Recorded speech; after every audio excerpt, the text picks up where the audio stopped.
If you're an advertising platform, one of the core goals you want to achieve is make sure that you deliver a higher ROI for your customers, right? Look, what are some of the like mistakes or pitfalls that digital marketers usually run to? The marketing campaigns are not a substitute for a bad product. With the rise of generative AI, are there any tools or any best practices that those marketers can use to generate the content or create those ads? What we have seen evidence again and again is AI plus human creativity is a combined winner here.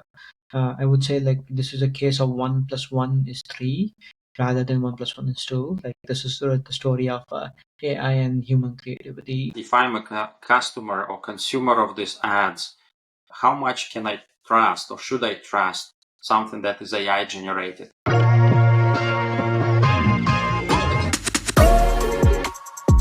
Hello, everybody. Welcome back to the Lyoshin podcast. Today's guest is Praveen Gujar. He's the director of product, building marketing solutions at LinkedIn. And he has a deep knowledge of digital advertising and AI and also cloud technologies. And he's been leading product teams at a large scale tech organizations like Amazon and Twitter, and now at LinkedIn. Welcome, Praveen. Nice to have you here. Thank you, Vet. Happy to be here and talk to you about the amazing world of digital advertising with the flair of AI and ML to power those advertisers' needs as well. Yeah, that's great.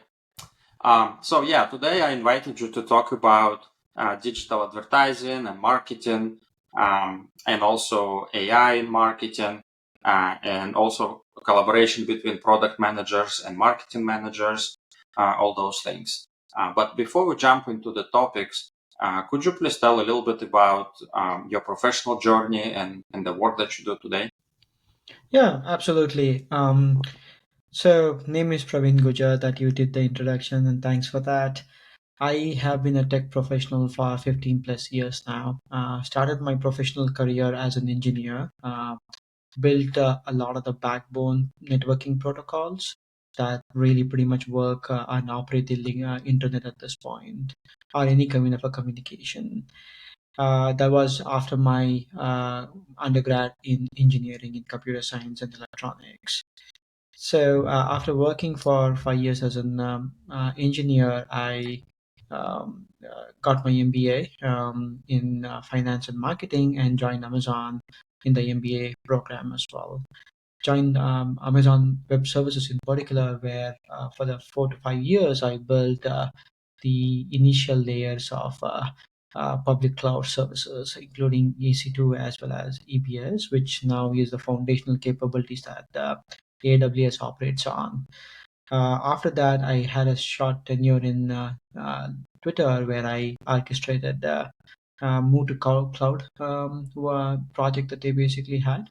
And now for the last 7 plus years, I've been associated with LinkedIn in various capacities. I've built data products within LinkedIn and also now lead a team that is specialized in building enterprise grade B2B focused digital advertising solutions for our customers who are larger brands as well as agencies who run their marketing campaign on LinkedIn.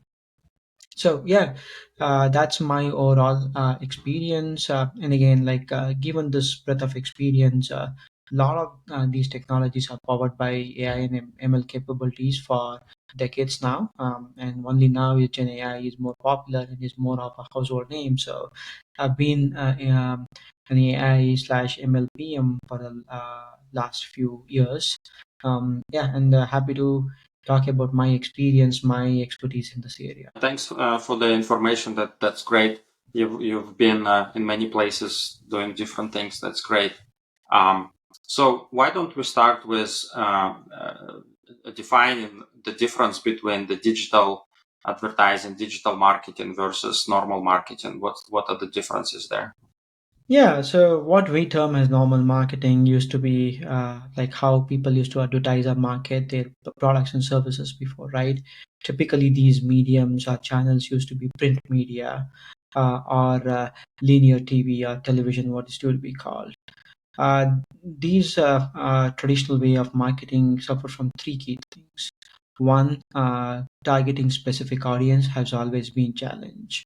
When you are publishing in a print media, this paper is read by multiple folks with different background, different needs, different interest, intent, and everything. So it's very difficult for a traditional marketing medium to pinpoint and have customization for the audience.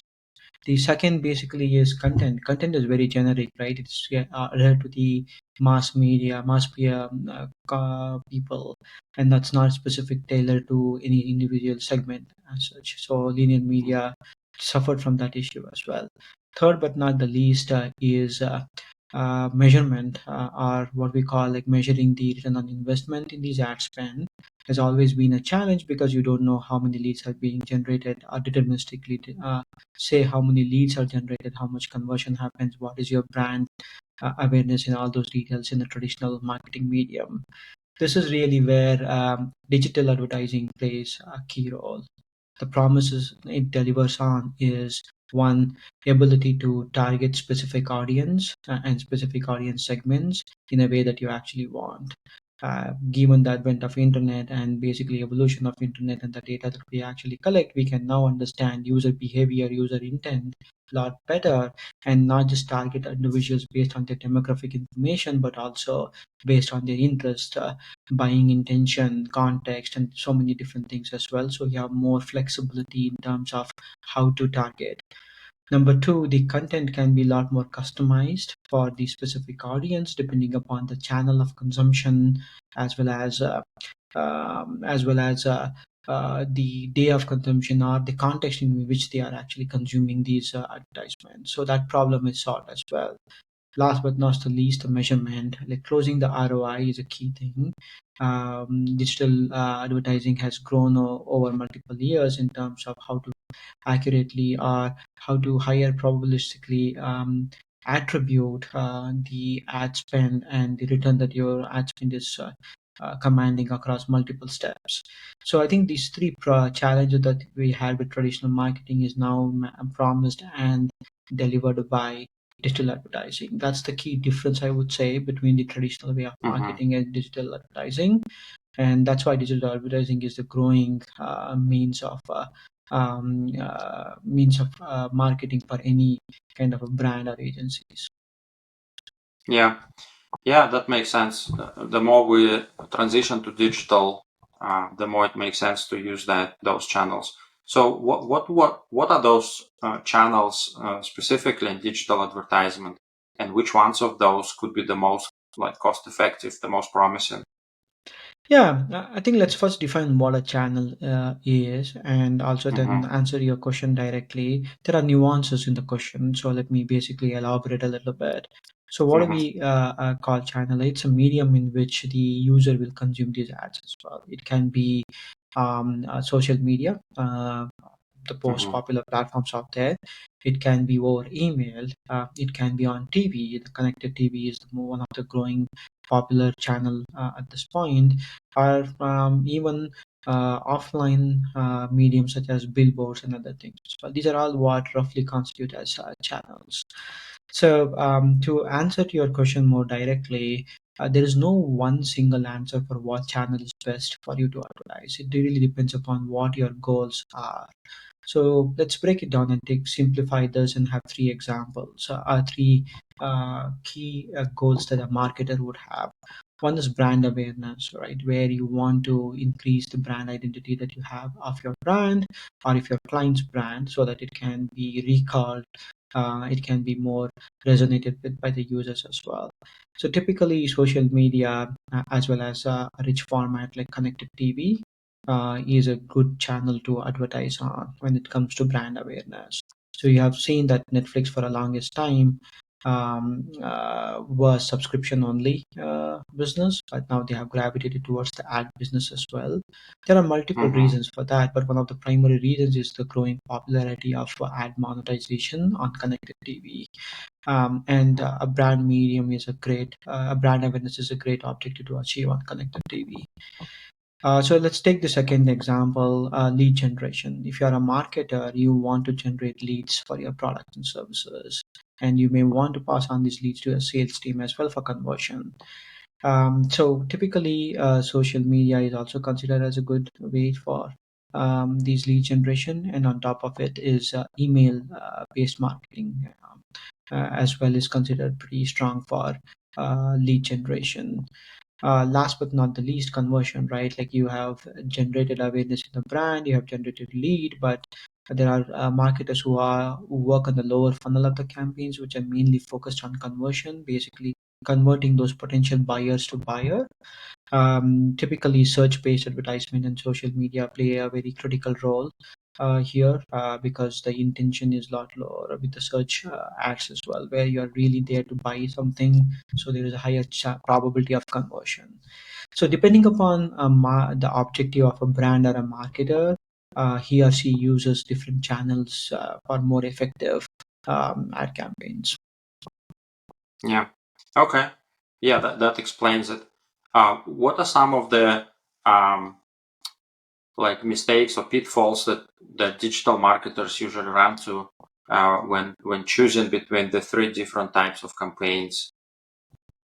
Yeah, I think some of the challenges they basically run into is like appropriate allocation of budgets across these channels as well.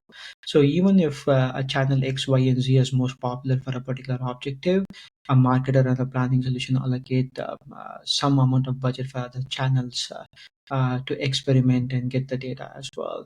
So if you don't get those spread long, then the overall aggregated ROI that you see may be minimal, and that's where one of the biggest challenges that they actually run into. Right. The second basically is since there are multiple channels, there are multiple types of messages and content that they have to create.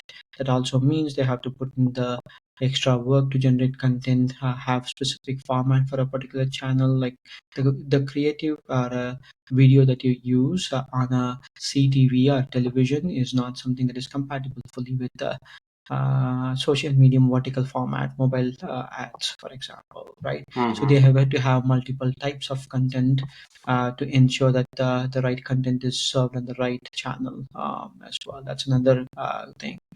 The third basically is going back again to the measurement angle as well. Once you have too many channels in the mix, there is attribution related challenges as well. For the course of many years, from a measurement perspective, we have evolved from a simple regression based models that used to be what we call as MMMs to more highly sophisticated multi-touch attribution models. So what they do is they track the journey of every ad impression and attribute certain weightage to these impressions as well, so that you can you can accurately measure what ad campaigns are attributed to the conversion that you finally see or the revenue that you actually see from these ad campaigns. So like these are very complicated and very probabilistic models. So Mm-hmm. having that accurate understanding about how the investment in different channels have resulted into ROI is critical.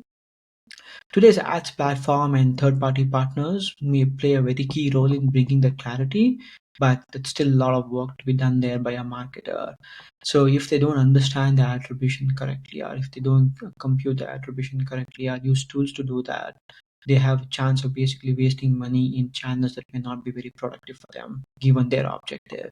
So these are definitely some challenges that they actually face on an ongoing basis. They have to constantly measure, optimize, and fine tune the way they are communicating, as well as the way they are addressing to their users. I guess in another way, you can say that what's keep the marketers' jobs as well.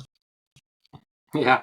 Yeah. So while you were talking, I have this analogy that it's still kind of like if I make analogy with product management world, your campaigns basically your products that you're setting up, right? And you're getting the Very true. feedback from people, you're testing them, you're tweaking them all the time, you're making them better and better.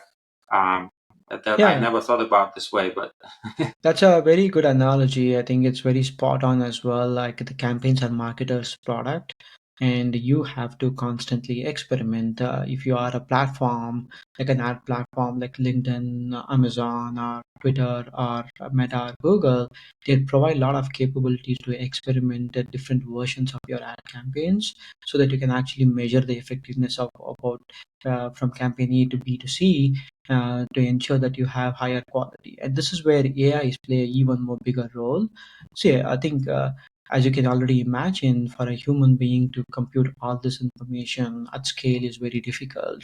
And this is where AI optimization models play a critical role. They can actually optimize for budget across multiple channels in a way that is more optimized for higher ROI. And this is how AI has been powering digital advertising for a longest period. I think the common person may not know about that because AI, one, was not a household name, or second, basically, these models don't really scream that this is powered by AI. Yeah. Those models, are they like have some specifications of their like how to best do it? Or marketers basically blindly trying to set it up and test it and hope that it works. And if it doesn't, they set up another test. No, How does no. it work from the advertising platform standpoint? Yeah, so if you're an advertising platform, one of the core goals you want to achieve is make sure that you deliver a higher ROI for your customers, right? Like no one wants to throw away their money. So you provide Hmm. tools and capabilities for them to one measure, second optimize, and then basically again measure. It's like a cycle, right? So ads platform and also in combination with third-party partners provide a lot of these capabilities to measure and optimize campaigns as well. And these days with AI capabilities, we can fully automate the process itself. So we can take away that complexity from the marketer to ensure that they set up the campaign in the most easiest way as possible and let AI do the job for them to place a exact budget and bidding on a particular channel, then measure it and then optimize and continue to evolve as the campaign progresses throughout this campaign duration. So I think the continuous effort that the ads platforms are putting together is to make sure that the complexity is taken out of the marketer and is more simplified. So the marketer basically spends more time on strategic activity than running the campaigns on a day-to-day basis. And when you're running a big agency or a big brand running multiple campaigns, even with a large team, managing this becomes a Herculean task. And this is really where ad platforms and solutions play a critical role in simplifying this for the marketer. Yeah. Okay. Yeah, that makes sense. And then, so if you have you basically back to collaboration between product managers and marketers. So to craft that message properly and all these videos or images or whatever, that also involving the product manager because they know their product, right? What they sell and or what the service they provide. What are some of the collaboration strategies between marketer and product managers are there? Yeah, that's an excellent question. I think the bigger the brand is, the more coordination needed to begin with. I'll take my personal example and just explain what is a collaboration that has worked for me in my job and in my personal and professional experience as well. Number one, I think what makes a marketing campaign successful. I think, needless to say, a good product and a good product market fit is a necessity, right? It's not a substitute for the marketing campaigns are not a substitute for a bad product. So I think Hmm. we assume that all those things are held good. So I think number one, from a collaboration perspective, bring the product marketer or marketers right from the beginning of inception stages of product is very essential, so that they develop a deeper understanding about the product. Some of the product marketers do get involved in a lot of depth as well. So even in the market, there are different types of marketers as well, right? There are marketers who run the campaigns. There are marketers who basically are called as product marketers who work very closely with the product managers to get the customer requirements and also help product managers build the right products. That is a good product market fit. So once you're looped in a product marketer like this in the beginning of the product, they have a more in-depth understanding. And this product marketer then becomes the bridge between product manager and a eventual marketer to translate that product into solid messaging for the target audience as well. So I think in this combination, the product manager and the product marketer works very closely with the marketing individual who runs the campaign to translate the essence of the product into messaging. works very closely with this thing. Where the marketer brings in a lot more value is an understanding about what kind of a campaigns runs better in what kind of a channel, for example, how to allocate budget. Those are the decisions that they are more capable of making, or more used for making as well, and they work very closely with the manager as well. And Depending upon the projects, right, like this level of collaboration happens or not. For a big launch, for example, there is a lot more collaboration right from the beginning till the end that happens between product managers, product marketer, and the eventual marketer as well. Mm-hmm. Yeah, and I guess there's also could be long-term campaigns, if you will, for just awareness, like you mentioned in the beginning, right? Versus something that, let's say, a new feature is released or new service is available, and they need to do this very short-term, very targeted, really quick to let people know what's going on. Yeah, Yeah. typically these long-term campaigns are more brand awareness campaigns as well. So if you put yourself and look at Apple, Apple will be advertising for its brand over different products and channels, or sometimes basically just highlight privacy as a key element that they want to bring to the table. Coca-Cola is a well-known brand as well.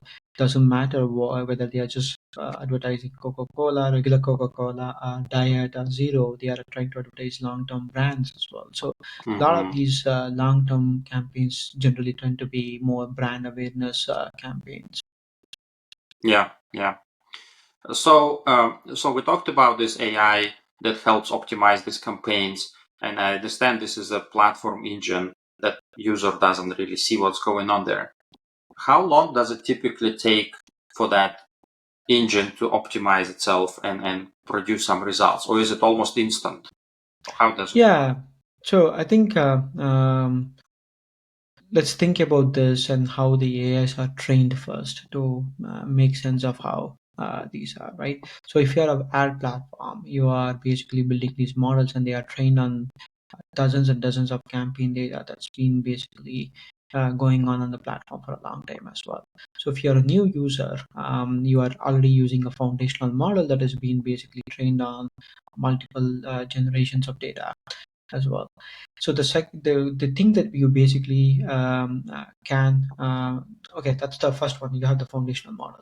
The second piece basically, you have if you are an advertiser, now you have to augment these foundational models with your own brand specific data. So if you started to basically use these AI powered campaigns, you bring in your own data, whether it's basically the data that resides in your CRM, the data that basically resides in your website analytics, for example.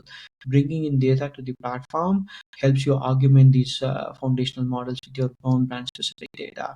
So when you're augmenting your models with these specific data, there is definitely a curve in learning for the models as well to tailor the content.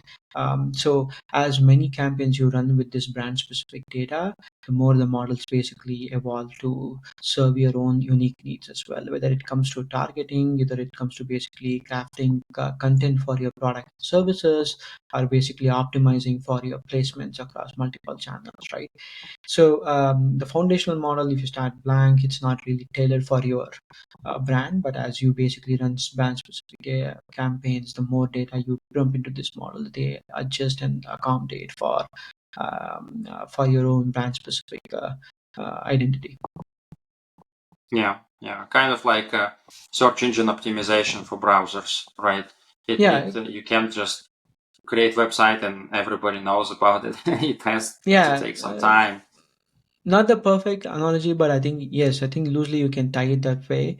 It's simple as like this is a classic one-on-one model training, right? Like the more data you Hmm. actually provide that are very specific to yours, the foundational models can adapt to your own this thing. Like for example, RAG as a framework is a very valuable thing here, like because you're augmenting with your own data that basically fuels.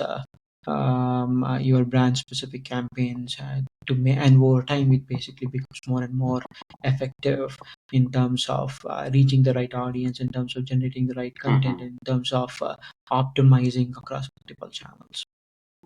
Yeah, yeah, okay. And then now with the rise of generative AI, are there any tools or any best practices that those marketers can use to generate the content or create those ads using the ChatGPT or similar products? Yeah, so I think a lot of the ad platforms build a lot of the tools and capabilities within the platform itself. They may be powered by LLMs that are powering ChatGPT, or they might have their own custom LLM or a derived LLM from some of these foundational LLMs as well, right? So it's hard to basically know depending upon the ad Mm-hmm. platform, depending upon what they have invested in the other things. So you basically see a lot of these capabilities inbuilt natively into the platform itself. So Mm-hmm. as a marketer, you don't have to go anywhere else or basically stitch together images from here and there for a particular platform. That said, they can also rely on third-party tools, like including Adobe, for example, right, who is really pioneer in content creation. They provide services that are built on the foundations of these foundational model to actually able to create content that can be used across multiple platforms. And some of the third-party partners like Sprinkler, Hootsuite, and I think they'll be continuously working on integrating with some of these tools as well, so that as a marketer, you can use one application that can be used to launch campaigns on different platforms and different channels as well. So it's a complicated ecosystem to say the least, right? Like I may already lose your audience when I start describing all these things. But the native to simplify it, those tools are built in natively as well. And again, to this to my previous point, the more you argument with your own brand data, these models basically start generating content that are more specific to your brand as well. On top of it, a lot of these ad platforms do provide experimentation capabilities. Right now, why would you trust a AI model to be fully optimal for you, right? Although it learns over time, it also provides ability to experiment. You basically, you might have seen this on even OpenAI's ChatGPT, right? When a response is received, routinely they basically experiment. Do you like option one, option two, and that your human Mm-hmm. feedback basically helps it to train what is that you basically are looking for in an answer. Right. Similarly, like for a marketer in the tool natively, you have A/B testing capabilities for the content that you actually generate, so you can actually test and see and enable the AI to further optimize the one that are constantly winning. Right. So all these capabilities are inherently getting built into the platform, and this is where generative AI is playing a very critical role. Going back, I think three areas are very key from a generative AI perspective. One is audience segmentation, right? If anything, these large LLMs are good at is analyzing and synthesizing large amount of data and identifying patterns or clusters within the data. That makes it ideal for you to break down a large group of audience into particular segments so that you can tailor message to these segments as well. Number two is content creation, like at scale, right? Like once you have these segments, audience segments nailed down, you can now generate content that can be a copy or an image or a video content as well, a multimodal video as well to serve to these specific customer segments in a more personalized manner and at scale as well. So I think that's those are the key areas where generative AI is playing a very key role.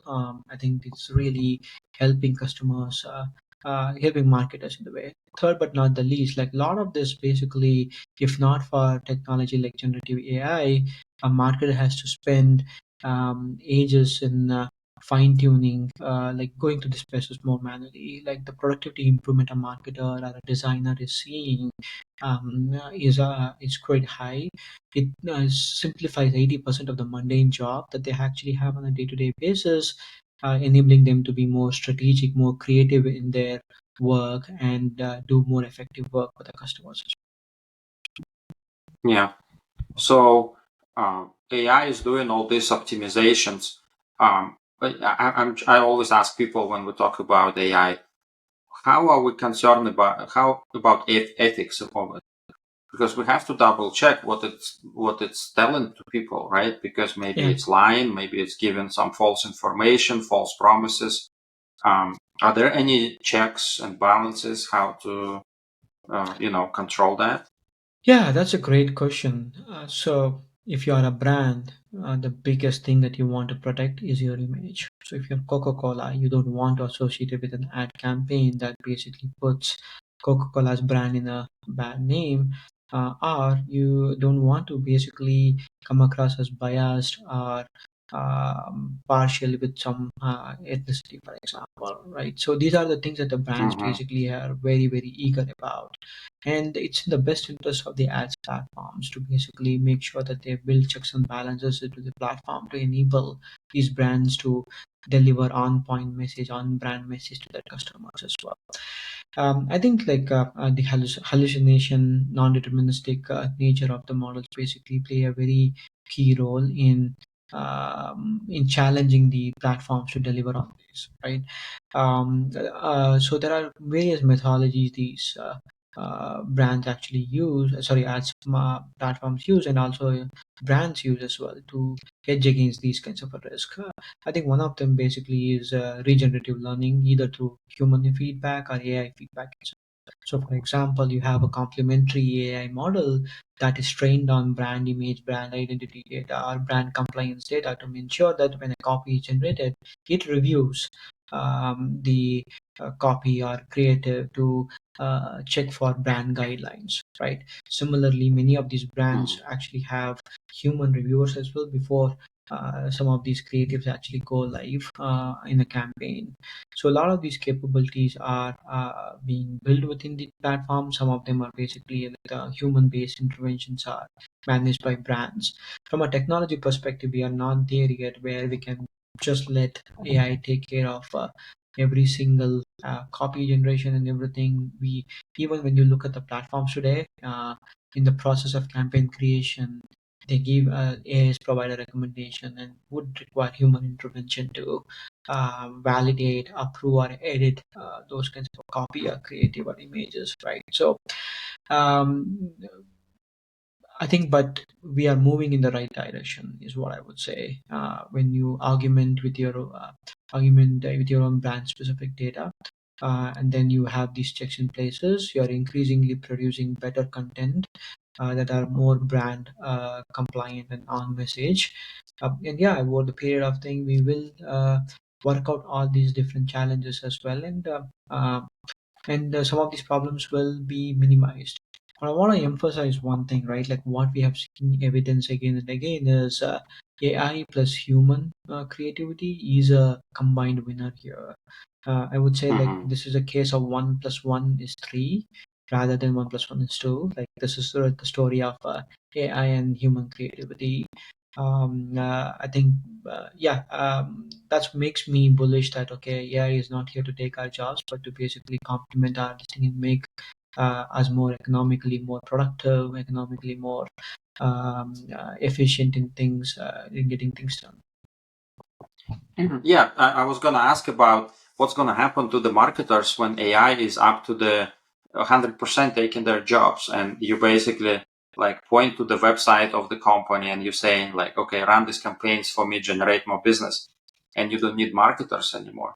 But Yeah, now we kind of have this one plus one equal three when humans still need to be there to kind of test and verify and you know check the definitely there. checkbox. But And also, like marketers' jobs will evolve as well. I don't think the marketer job will stay the same pre for Gen AI evolution. I think like the way I internalize this is the story of wow typewriter for people who actually may remember it to computer evolution was right.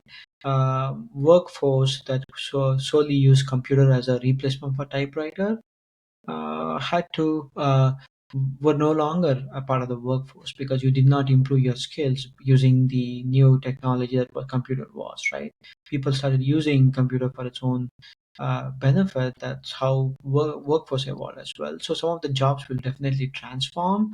I think as a marketer, as a product builder, as an engineer, we have to evolve along with the technology. I think we all know if anything that is constant is the change, and this is one big change in technology after computer, after mobile. This is one of the biggest thing that we are seeing. And as a marketer, as a product manager, as an engineer, if we don't evolve, then we are not doing justice to ourselves.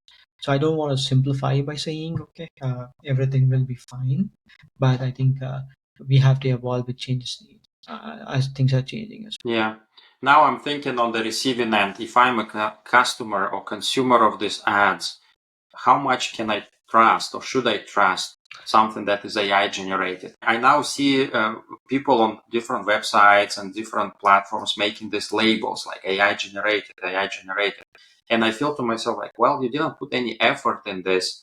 Is it like almost for free now for me? Like, why do I pay if it's all generated by something? So Yeah. how do you see how people, customers react to this? Yeah, that's an excellent question. Let's just evaluate this not just from a customer or a buyer perspective, but also like regulatory bodies, because they play a critical role in regulating some of this industry as well, and you're seeing signs of it. So yeah, I think number one, let's look at from a member, customer, or buyer perspective. I think transparency becomes very key to begin with. I think that one of the reasons why you are seeing a lot of these labels also is because brands and advertising platforms wanted to be fully transparent that these are generated by AI model that are trained with data that has been collected via various means. So I think that transparency is one of the first step towards building trust with your users and members as well. I think to your answer to your question, like why is this free? Why am I paying for it? I think the way I would rephrase that is, as a consumer, you're not paying for the ad, you're paying for the value that the product and services is being delivered, right? Right. How the ad campaign is created either through a human being or an AI shouldn't diminish the value of the product or service that is Mhm. being offered. But transparency becomes very critical because this it's very clear that it's been generated by the data that's been collected uh, over multiple customers and being customized for your own need. I think that's one. Second, basically, also is what becomes more important is transparency in how this content is created as well. And this is maybe more interested to the regulators and certain sensitive industry rather than a common consumer like you and me. Right. So what do I mean by this? So if you're basically running in a financial service industry, you want to make sure that the auditors in the financial industry want to make sure that the ad campaigns that are generated by AI is not biased towards higher income population, for example. So those kinds of interest with the regulators will have as well, and soon they will basically think about various ways to understand how these AIs are actually generating content and on-brand messages to specific audience segments. So transparency from brands and brand platforms becomes even key there as well. So I would say, yeah, I think this is a problem. I wouldn't say problem, but this is a challenge for brands and ad platforms to basically solve for both regulators as well as for end customers or buyers. Yeah, yeah. So then I have maybe a little bit of a strange question, but we know pretty much everywhere we have biases, whether it's with people or with technologies, and those AI models are getting biased as well because we may train it on a certain data set that has certain, specific. Like I had somebody on the podcast earlier, and he was giving this example from Amazon when Amazon trained their model for HR for screening resumes. It got an assumption that Amazon is looking only for males, and it started filtering out all the female applications, and that's not right.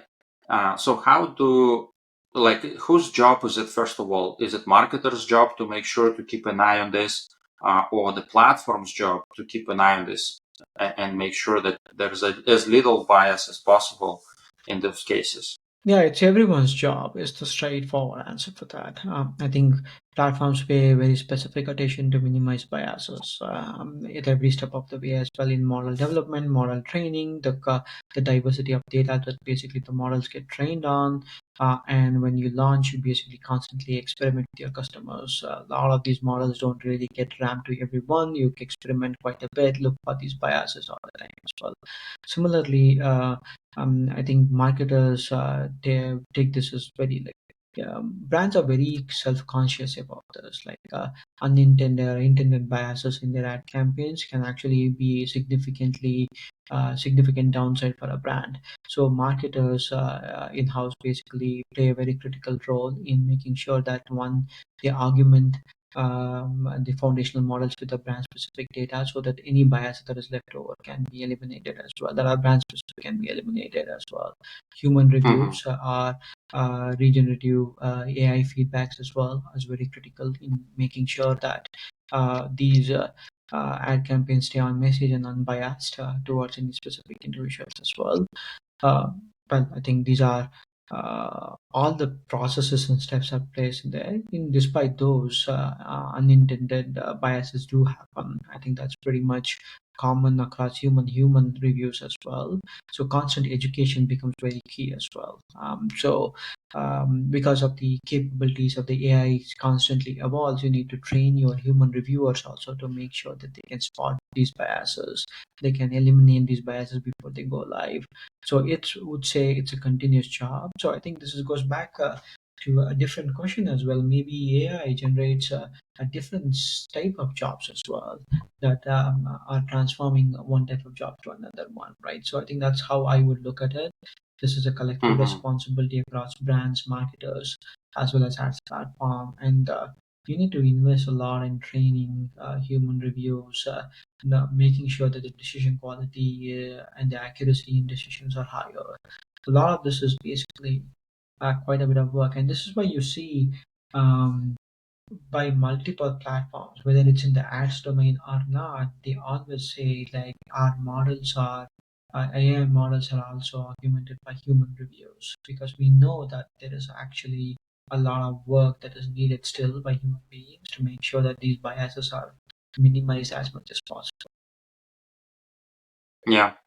Yeah. There could be some solutions, and I guess this is the marketer's job to make sure to segment their audiences or whatever target audiences in a different way, test which one is which one works better and things like that. But then also, Yeah, if one campaign for certain country works better than the other one, nothing really prevents them to kill that unprofitable campaign, right, and focus on something that is profitable. So there's also benefit to the business that they have to consider. It becomes really challenging how to balance all these things. yeah, I think So that has nothing to do with the AI powered campaign or anything, right? It's like how businesses sometimes run, exactly. unfortunately. Hmm. And I think it's um, then the challenge basically is the ethical practices that the business operate, and I think it is Hmm. possible with or without technology to be honest. Right, right.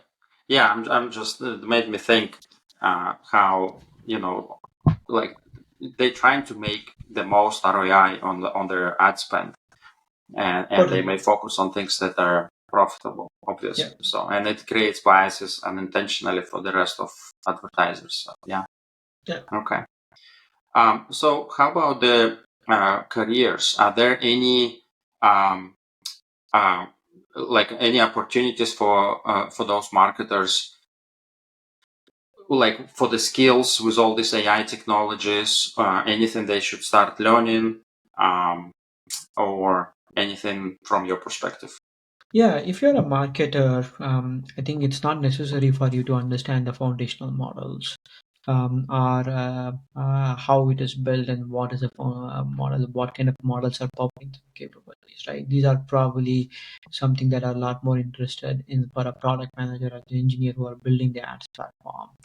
As a marketer, basically, number one, I think you should be very well aware of is the capabilities and shortcoming of the tools that are powered by AI. I think making that understanding trained up on the tools becomes very important for the marketer.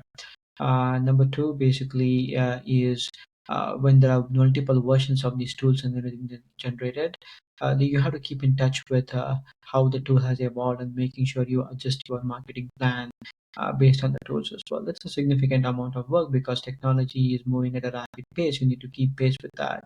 Otherwise, there is a risk of basically you delivering inefficient campaigns or this thing. And this is really where the automated nature of end-to-end automation of campaigns becomes very critical, because this takes about all the complexity from the marketer. But a lot of the marketer will still choose to use bits and pieces of AI-powered capabilities to stitch together and use their own expertise to launch campaigns. And they have to evolve with these needs as well. And they have to constantly some of the best marketers constantly look for opportunities to basically minimize the load on them. And also, the last but not the least, basically, when brands have the in-house marketing or agencies, making sure that they work very closely with human-based reviewers as well before Hmm. a lot of the campaigns go live becomes a very critical. So it's a very dynamic world, is what I would say. So you have to be constantly in touch, constantly evaluating and evolving as the landscape changes to make sure that you are delivering on highly effective campaigns and be on brand target Yeah. all the time. And then what about the product managers, like, for example, for your team or somebody who's working on these advertisement platforms? How does domain knowledge is important, or can how, if somebody wants to break into this, what are the key skills for this? Yeah, I think specifically in the digital advertising space, you are expected to basically know the foundational and basics of AI, and pretty much the way technology is evolving right now. You are expected to be an AI know-how person to be a product manager at this point, because everything is now getting powered slowly by AI, different capabilities and different capacity. So I think it's critically this thing. It wouldn't be like a lot of the universities themselves are basically starting Hmm. courses that are a lot more tailored towards as well. There are so many online courses that are now tailored towards as well. There'll lot probably be industry specific courses that will basically start to get up to speed as possible. I think this is where really, if you're a product person, if you're an engineer, you have to basically learn and constantly keep their skills. So I think this funny thing that basically I remember these days is my sister is a doctor, and she tells me that, hey, you know how complex the human body is, and we have to constantly learn because there is new research that finds out new things. We need to be lifelong learner. So I think Hmm. maybe I did not have a better answer for her when she used to talk to me about this. But I think as an engineer, as a product manager, you have to be lifelong learner as well, because what is relevant today in technology, it changes in the next 2 to 3 years. When I was growing up the ladder in my professionals, I used to work with an individual who used to always like talking about building for next 10 years. I think Hmm. slowly the individual realized that there is nothing like building for next 10 years, because what's running today may be obsolete in 2 to 3 years. Yeah. So I think what basically the TLDR I want to communicate is you have to constantly learn, you have to be very curious. That's the basic human tendency you have to sharpen. And you have to be on pace with the technology, if not ahead of it, right? To make sure that you are constantly delivering value to your organization that you're working for, constantly effective for your customers, and constantly building product that are at the cutting edge of technology to ensure um, uh, and the favor that you're doing to yourself is you're more and more relevant in the workforce as well. Yeah. Yeah, that's great. I really like that idea of being a lifetime learner. That applies to many jobs these days, especially with the job market, what's going on, and with all these AI fears that are going on in the market. True. It's the best time to just, start picking up new skills and upgrading yourself. And, that's a great suggestion. Okay. All right. Well, we're almost at the end here. Lastly, I just want to ask you for any advice to product managers or marketers, just in general, maybe something we didn't touch on, and you like to send them some message. No, I think the previous question was probably something that I would have said as a parting thing as well. I think we have evolved AI because of our inherent nature of curiosity. That's how humankind has evolved. And how what we have made, we have come so long, right, from the Stone Age days to here is because of your curiosity to find the next big thing. If you're a product manager or a marketer, I would always challenge you to be curious, to find the next big thing. Curious to basically find more efficient ways of doing things. Curious to basically keep adding value to your customers, clients, and so many different folks that you actually work with. And curious to basically learn all the time, to make sure that you are relevant, you are ahead of the technology evolution, and you are basically relevant in the workforce as well. So I think, if anything, that I would encourage marketers, product managers, or any other professional to be is to curious, not be afraid of AI, but be curious about it. Yeah, that's great. Yeah, that's a good advice. That's a lot to learn from when you're curious. So, yeah. All right. Well, thank you for your time. A lot of great information, um, and I learned something as well. So that's great. And yeah, I hope we can talk more in the future when Yeah, technologies advance and things like that. So of course. I think thanks for having me and providing this forum to pass on my experience and expertise as well. So it's been great chatting with you. yeah, absolutely. Same here. All right. Thank you very much again. Talk to you Mhm. later. Bye bye. Bye.